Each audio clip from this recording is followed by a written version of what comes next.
6 destroyers. A dark ocean. 500 Tomahawks preloaded with a single set of coordinates, the Three Gorges Dam. You clicked for answers. Here's the real question: why would any commander feed 500 missiles into a ring of S-400s and HQ-9s? Because the first punch wasn't meant to land. This is the Tomahawk Trap. We'll break down how a sacrificial first wave forces an IADS to reveal itself, burn interceptors, and open seams, so a second, smarter wave from a different axis can slip through. Stay and learn the timing math that flips technological advantage. Before we move on, I'd like to ask you a small favor. If you appreciate this content, please take a second to like this video and subscribe to the channel. Over 98% of you watch the videos without subscribing. It costs you nothing, but it makes a huge difference to us. So, did you click the subscribe button? Great! Thank you so much. Now, back to the video. If you knew 500 missiles would die in a ring of fire, would you still launch them?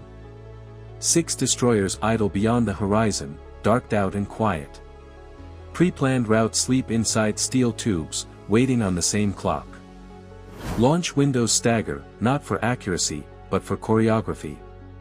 The goal isn't the target. The goal is the wake-up call.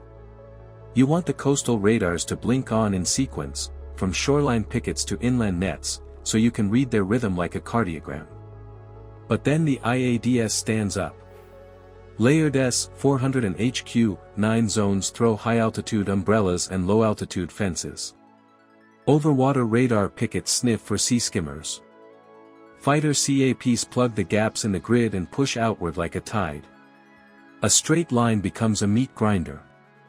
Every corridor worth taking has a watcher, and every watcher talks to a shooter. You don't beat the wall head-on. You force it to spend. Think about saturation like a budget fight. Every interceptor fired is a bill paid. Magazines empty by channel and by tube.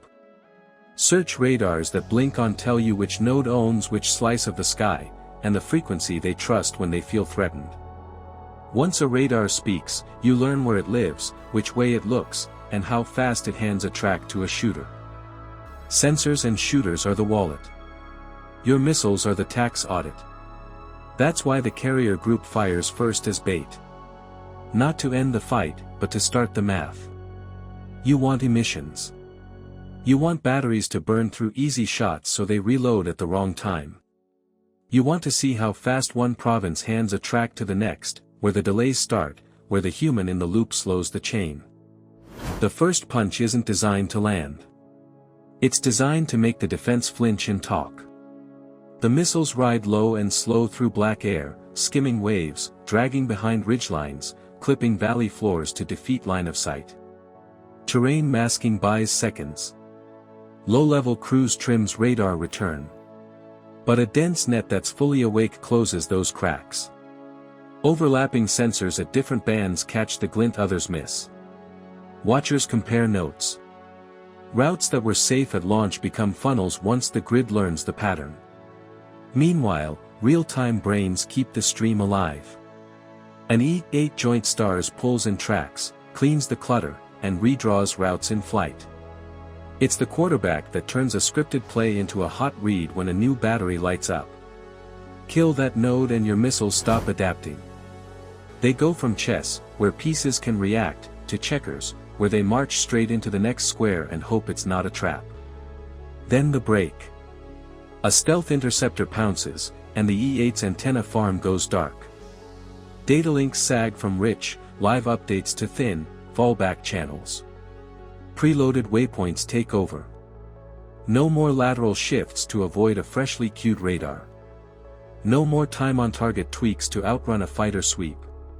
Each missile becomes a committed runner tracing an old route through a new maze.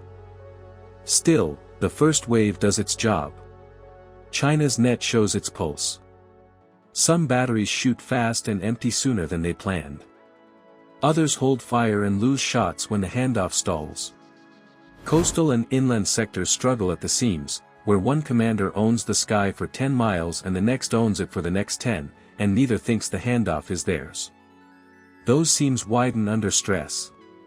The defense learns too, but it learns while it spends. With the air picture scrambled and interceptors downrange, the ocean settles like a held breath. The radar scopes track ghosts and debris. The comms net keeps chattering, a beat behind. Far away, 3 silent hulls in another sea reach for launch depth, and the clock starts over under a different set of stars. Why surface and shoot when the enemy is hunting? Because timing beats stealth when the net is overloaded. 3 Ohio-class platforms sit as the reserve. Each carries a deep magazine and a different path in. One threads the South China Sea. One leans along an inland corridor. One arcs wider to arrive last and hardest. They don't chase surprise. They chase the moment when the grid is stretched thin and slow. Meanwhile, China pivots. Radars swing inland, then back again as tracks multiply. SAM batteries requeue to new sectors. Fighters surge to the first axis and linger there because that's where the noise is. Comms nets heat up with more feeds, more control nodes, more deconfliction calls. Handoffs get sticky. What looked seamless at low load now drags by seconds you can use. 2-pronged salvos force bad choices. Defend the known vector with mass and leave the flank thin, or split coverage and accept leaks. The IADS triages by map square, by altitude band, and by time on target conflicts. A low, fast mover beats a delayed firing order. A mid-altitude intercept can't help a low-band threat if channels are tied up. Even a well-drilled crew has to pick which screen matters now. Communication strain under track clutter. Sensor fusion lags when the board fills with lookalikes, decoys, and debris. A short delay in data sharing turns a clean solution into a stale one. Low flyers don't wait. By the time a battery receives a refined track, the engagement window has shifted left, and the first shot is now the third best option. Salvo geometry carries the rest. Launch windows stagger so arrivals converge from separate arcs. Routes vary on purpose, not only to dodge batteries, but to pull interceptors into bad angles where their kinematics shrink and their radar sees less sky. Terrain corridors force look-down shots through ground clutter. Missiles ride different waypoints that mimic decoys, so defenders spend on the wrong groups and open the lane you actually care about. Resource math decides the fight. Interceptors need reload time. Cruise cycles slow after burst fire. Radar arrays have duty cycles and heat limits, they can't beam full power forever. Each battery has a finite number of engaged channels, so once those are booked, fresh targets wait in line. The battlefield is a ledger, channels, reloads, minutes. So why surface? To push a synchronous launch that fills the sky now, not later. Brief exposure buys you a mass start and clean comms across boats before they dive again. You gamble that the opponent's OODA loop is saturated, observe, orient, decide, act, stuck between steps while the second axis lights off. Counter-detection cycles run, but not fast enough to tag and fix 3 hulls that already slid back under. The second wave rides the seams the first wave opened. Multi-directional saturation turns a hard shield into a patchwork of gaps. Tracking cells chase one vector and miss the crossbeam. Batteries tied to earlier commitments can't retask in time. The true strike moves through corridors that didn't exist an hour ago and now look obvious on a replay. You've seen why the first wave failed by design and the second wave hit by timing. Now ask yourself, where do you place your brain next time, on one aircraft, or spread across the fleet so the loss of a node slows nothing? Comment your choice below, and, if you want to understand the tactical mindset that wins these battles, subscribe now. The next segment breaks down how distributed control reshapes tempo, and why a slow handoff can do more damage than an interceptor ever will. Tempo decides who lives. In modern missile warfare, the fight isn't missile versus missile, it's magazine versus timeline, and the side that shapes the clock writes the outcome. The first axis drained interceptors and exposed handoff delays, the second rode those delays to effect. That's the lesson.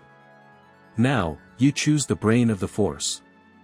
Comment your choice below: centralized C2 with speed, or distributed control with resilience. If you want to understand the tactical mindset that wins these battles, subscribe now. The first wave teaches the defender how to fight, the second wave teaches them what they missed. Subscribe and join a community that studies real combat tempo.